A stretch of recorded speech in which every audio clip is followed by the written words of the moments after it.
Christianity has to be continually redeemed from secular history.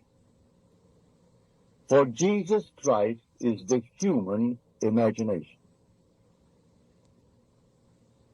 As Paul tells us in his first letter to the Corinthians, we have received not the spirit of the world, but the Spirit which is from God, that we might understand the gifts bestowed upon us by God. So tonight we will show you one of these gifts, if you really understand who Jesus Christ is. I tell you, he is your own wonderful human imagination. That is Christ. It comes as a shock when you first hear it if you are raised in the tradition, sir, as the speaker was. I was raised in a Christian home. And naturally, like the hundreds of millions of Christians, we were taught it as secular history. A little boy who was born of a woman who knew not a man, and that his father was God. He was the Son of God. And that was the story as I was taught it. But I was searching and seeking from the time I think I can remember. I believe the story as Mother taught it to me. I did believe it.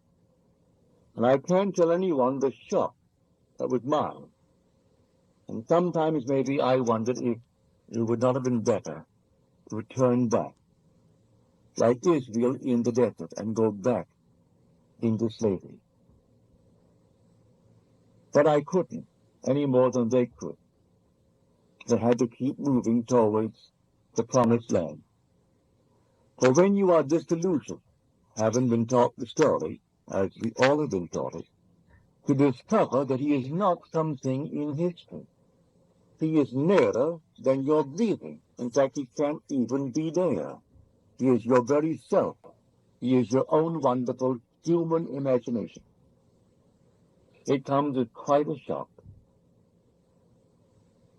Well, I can tell it best by telling you a story. The year was 1933. Roosevelt was elected. I had been in this country for 11 years. I never really wanted to go back to Barbados. My parents came up in that year, and they pleaded with me to come to Barbados and join the family, become a member of the family. And I declined. I said no.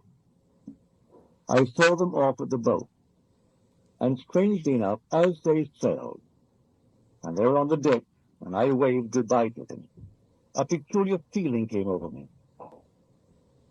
And I had a desire that I never had in 11 years, to go to Barbados. I had just said goodbye to them, and said no to their request. They would have paid all expenses and brought me back, and everything would have been perfect. Then from the boat, I went to my old friend, Abdullah. He was born, so I am told, in Ethiopia. He was a black man, raised in the Jewish faith, but really understood Christianity as few men that I ever met understood it. He understood the law, not the promise. He understood the law. So I went to him and I told him the feeling that came over me, that I wanted to go to Barbados. I just waved at my parents, and a peculiar feeling possessed me. And he said to me, "You are in Barbados." Well, that did not make sense to me. I'm standing in this place on 72nd Street off Central Park West. That's where he lived. He lived at 30 West 72nd Street. And here I am in this place, and he's telling me that I am in Barbados. He didn't explain what he meant. So, as the days went by, I said to him, "Ab, I am no nearer to Barbados than I was when I spoke to you."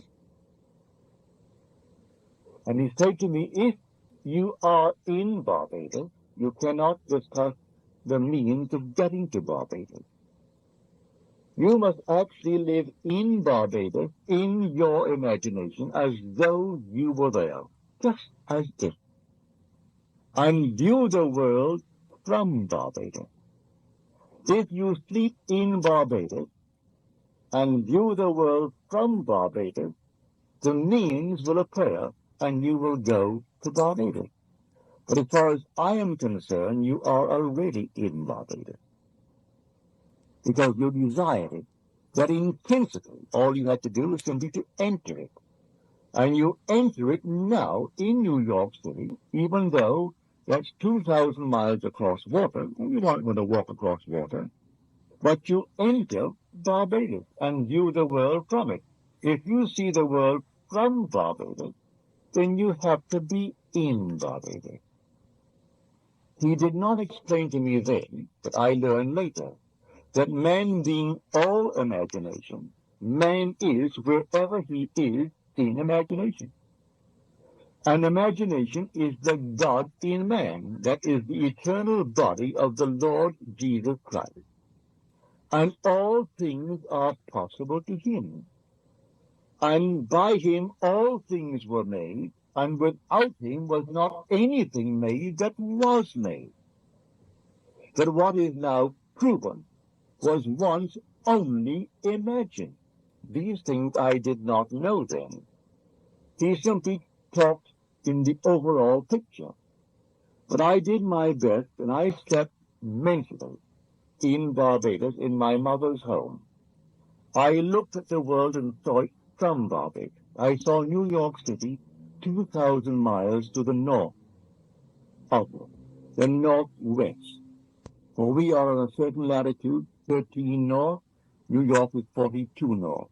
We are the 59th longitude, New York is the 74th. So I saw it northwest, as I could imagine it. I heard the tropical noises.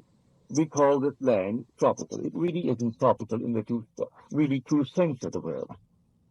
When you go into the tropics, it's something entirely different. I was born in the tropics, almost on the equator. It's an entirely different odor. Sunsets go like this. You look at the sun, and the sun disappears suddenly. A ball of red light becomes green. You're looking at the sun, and suddenly, in a matter of a split second, you're seeing a green sun. You're seeing the complement of red. So we have no twilight in Barbados. The sun goes down rapidly from a red ball to a green ball, and you're seeing a green ball. So the whole atmosphere different. Well, I put myself into that and felt that my mother and father were in their room, and that my brothers, those who were not yet married, were in the house. It's a huge, big, old home of ours. And there I slept. This was now late October. When it came to the end of November, I said to Ab, I am no nearer Barbados. He said, you are in Barbados. Then he turned his back on me, walked towards his bedroom, and slammed the door, which was not an invitation to follow him. If you understood Ab, he was teaching me a lesson, the lesson of faith. If I am actually sleeping in Barbados, no power in the world could interfere with my journey to Barbados. This is now late November. The last ship out of New York City, sailing for Barbados, was the 6th of December. I wanted to get there by Christmas. And so I could not raise the question anymore. But on the morning of the 4th or the 3rd of December, I got a letter from my brother Victor. I did not ask him or any member of my family to bring me to Barbados. He wrote a letter, and he justified the content in this manner. He said, we are, you know, a large family, 9 brothers and a sister. We have never been united around our Christmas table at Christmas since we were a family. For there was an interval between my sister Daphne and the last 2 boys of 8 years. By that time, my oldest brother had left for Demerara in British Guiana. And by then, when he came back, my brother Lawrence went off to McGill to study medicine. And we were always moving around. But this time, everyone was present but yours truly.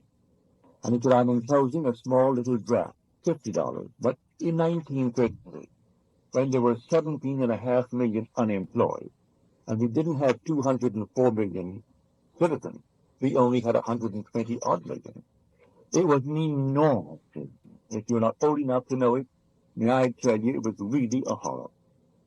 But I was numbered among the unemployed. And so he knew that I could come if the terms were there, that I had my passage paid. So he enclosed a $50 draft to buy a suit. Well, you could buy a suit in those days for $12, $10. You could buy a pair of shoes, McCann shoes, for $3. And so I went down to the steamship company because in the letter he said, I've notified the company to issue a ticket. And then the little $50, you buy what you need for the trip, and then sign the chips. And when the ship comes in, I'll meet the ship and pay all the things that you have incurred, all the debt. So I went down to the ship. They said to me, I'm sorry, Mr. Goddard, but we do not have a first-class passage for you. We can accommodate you third class. You have the first-class accommodations for meals, and you can have all the other areas of the first class. But for sleeping, you have to go to the third class. I said, perfectly all right with me, I'll take it. I went back to Abdullah, and I told him. You know what he did? When I said, I am going third class to Barbados, but I have the accommodation with the first for the daylight hours. He said, who told you you're going third class? You are already in Barbados, and you went first class. Again, he closed the door on me. I went down to the ship the morning it sailed on the 6th of December, and the ticket agent said to me, Mr. Goddard, I have good news for you. We have a cancellation. And now you can go first class, but you'll share it with two others, the three in the cabin. Perfectly all right with me. And so I went down first class. Abdullah said to me, you know, Neville, when you return from Barbados, you will have died. Never explained a statement of that nature. You would have died. I'm coming back from Barbados, but I will have died. He spoke in this cryptic manner. Well, I did. I went down to Barbados. I was a strict vegetarian. I had not eaten one piece of meat or fish or fowl in 7 years. No smoking, no alcohol, no sex. Disillusioned in my first marriage, and the whole thing was simply, I became a celibate. I came back from Barbados, and in Barbados I was the same being that I was when I arrived, to the annoyance of my family. For they made all their money in grocery, selling meat, fish, alcohol, everything. And I am enjoying a trip based upon their effort, and here I am not taking what they offer. On my way north, I did everything I had not done in 7 years. She was right. I died. That state of consciousness died. That's what died. Neville is the immortal being. That is, the inner man is immortal. I was locked in a state. The state I departed from, so as far as I am concerned, I died to that state. You see, life is nothing more than a hunger. This whole vast world is a hunger. And there are unnumbered states of consciousness from